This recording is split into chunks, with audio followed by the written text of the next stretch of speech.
because our student debt is crippling and it's not tax-free, like Bruce Rastetter's loan from an Iowa State senator to himself as the president of the Board of Regents. So when we keep our young people in this state, our talented, educated young people, that's the first step. We then talk about the importance of urban and rural resettlement. Now this is a very simple concept. Rural Iowa is dying and urban Iowa is decaying. But there is solid existing infrastructure in these communities.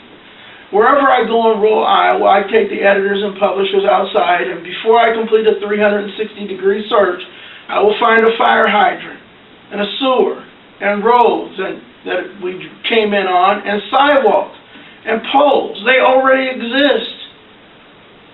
Now currently, if you go into these communities and you fix these buildings up like a gentleman did who owns property in Dickinson and Clay and O'Brien counties, you get a massive tax bill.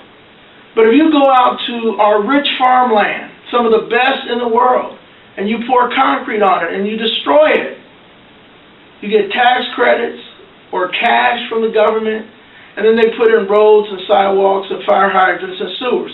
And sometimes they do it unethically. I had a chance to attend a dedication of Alice Road in Waukee, and it was an important event. Governor Branstad was there, Senators Grassley and Harkin were there, Congressman Latham was there. It was a who-who of power in central Iowa. And after the dedication of Alice Road, the contractor was laughing with the county supervisor from Dallas County. And he said, you know, we only bid $9 million and they're paying us $13 million.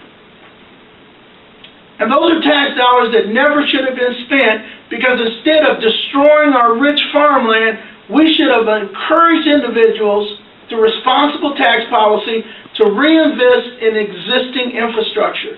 And so this is where we say not only do we want to push businesses back into these communities, but we even want to push some of these young people back. So instead of the Iowa Finance Authority taking $1.2 billion and using it to invest in a fertilizer plant in southeast Iowa, why not have them put that money in a financial tool? And we could say to young people, if you buy a home in rural Iowa where there's already a big yard and a nice porch, or if you buy a home in depressed areas in Cedar Rapids and Davenport and Waterloo and Des Moines and other urban areas, you can buy these homes at $300 and $400 and $500 a month. We're going to add on a rider of $100 to $150 that's going to go into an account that you own, but you're going to be able to borrow against that when you need a roof or a furnace. And we repopulate these communities. And at the end of 30 years, instead of taking money from the Iowa Finance Authority and giving it to a developer like Jack Hatch, who puts it in his pocket and it grows in his account, we instead put it in a tool that's used to create leverage to bring young people back to Iowa. And at the end of 30 years, we open a pot and that money's grown on our behalf as taxpayers. Now, we're in a place of history, and what American history has taught us is that if you say to a young person, sometimes an older one, that there's a piece of land waiting for you with the opportunity for you to feed your family, they will travel across hundreds, if not thousands of miles in covered wagons and risk life and everything else for the possibility of that dream. But we don't have to go back in history.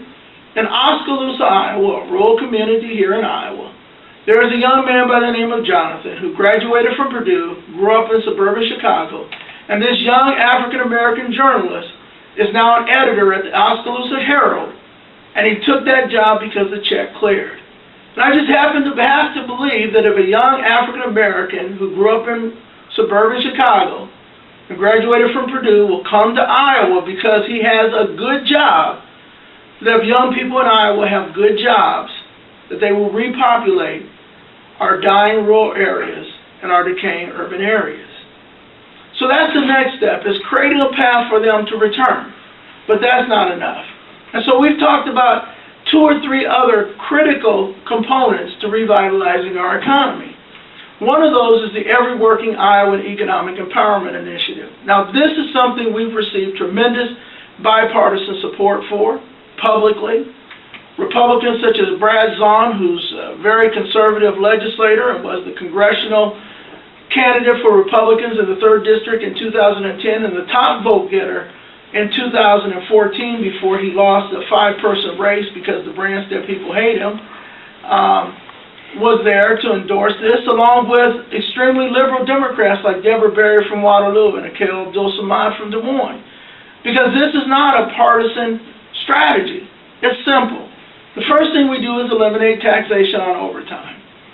There was a young lady who I met at 3:47 a.m. at the Hardee's on Southwest 9th and Army Post Road in Des Moines a couple years ago. She had a 2-year-old, a daughter who needed a prom dress, and another job at 8 a.m. And we're taxing her labor so we could then hand a 7-figure check to John Deere days before they announce a 9-figure profit. That's offensive. That's offensive. She don't want to be taken care of by the state. She don't want to be on welfare. She's working hard to provide for her children. And we take her money so we can give it to John Deere or Bruce Rastetter or Jack Hatch or Terry Branstad's buddies because they feel entitled and privileged, as if we exist to serve them as bucket carriers to keep the trough from which they feed filled. So we say eliminate taxation on her, and not only would it help her as a laborer, but it would help employers who struggle with having people work overtime because they know they don't get to keep the money. The second part is a 3-tiered rebate structure. 5% of what you pay into the state income tax, which generates about $3.8 to $4 billion a year, 5% goes directly back to Iowans so they can invest in community infrastructure. They might use it to write a check or to make a contribution to this museum. In Ogden, they brought back a medical clinic because in that small town they had no doctor. In other communities, they might put it in art or music programs or youth programs. But Iowans get to decide, and the next year when individuals come back for another helping, Iowans get to hold those to whom they gave the money accountable, unlike when government gives a check today to those who are politically connected to them with little or no accountability. And this would push $200 million back into communities to invest in community infrastructure in all 99 counties. 10% would be eligible to reinvest in rural Iowa. And this is important. There are communities where individuals have to travel 20, 30, 40 miles to buy a head of lettuce or buy a bag of potatoes. I was in Atlantic last week. The lady who interviewed me is from Audubon. She has to drive 26 miles every day to work. And she talks about the surrounding communities where folks have to drive 20 and 30 miles just to buy groceries. And the gas tax that Branstad and Hatch proposed would cripple them, not only her ability to work, but the ability for Iowans to eat. And there's a better way. So as we allow individuals to begin reinvesting in rural revitalization, in some instances we would see grocery stores open again. In other instances we would see farming operations. There was a dairy, picket fences, where I took a group of African-American ministers from Des Moines. They would love to invest in an operation like that, and this family operation needs capital. The point is Iowans would once again get a chance to choose where they put their resources. As someone who loves vegetables, especially onions and mushrooms when they're battered and deep fried, I would probably invest in a meat locker. But others might invest in a community canning kitchen. And not only will we revitalize rural Iowa, but this would provide us up to $400 million to begin the reconstruction of a food-based economy in Iowa. In Iowa, we don't grow food anymore. We grow fuel, we grow feed, and we raise meat.